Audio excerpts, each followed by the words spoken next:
Balikan na po natin ang detalye na naging press conference ng Korte Suprema kanina kung saan tinalaki ang petisyon ni Rizalito David laban sa kandidatura ni Senador Grace Poe at ang petisyon ng Kabataan Party List laban sa No Bio, No Boto policy ng COMELEC. May ulat on the spot si Julius Segovia.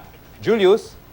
Rafi, ibinasura ng Korte Suprema ang petisyon ng Kabataan Party List na humihiling na ideklarang unconstitutional ang No Bio, No Boto campaign ng COMELEC. Kasabay nito ang tuluyang pagpapawalang bisa sa Temporary Restraining Order o TRO na unang inisyu ng SC sa biometrics registration. Ibig sabihin, hindi na makakaboto ang mga botanteng hindi sumailalim sa biometrics. Kasama na rito, Rafi, ang mga registered voters pero hindi naman nagpa-validate. Sa tala noon ng Kabataan Party List, aabot sa mahigit 3 milyong botante ang na-disenfranchise matapos hindi makapagpa-biometrics. Sa unanimous decision ng Korte Suprema, sinabi nitong unang hakbang lang sa kabuoang proseso ng pagboto ang pagpaparehistro. Kaya hindi raw nangangahulugang kwalipikadong botante ng isang tao kahit parehistrado siya. Kailangan pa rin daw sumailalim sa biometrics. Kinatigan din Rafi ng SC ang layunin ng COMELEC na linisin ang National Voter Registry sa pamamagitan ng biometrics.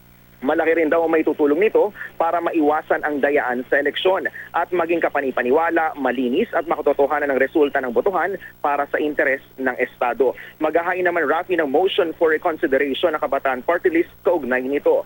Samantala, 15 araw naman ang ibinigay ng Korte Suprema kina Senator Grace Poe at Senate Electoral Tribunal para magkomento sa petition for certiorari na inihain ni Rizalito David. Kaugnay ito, Rafi, sa pagbasura ng SET.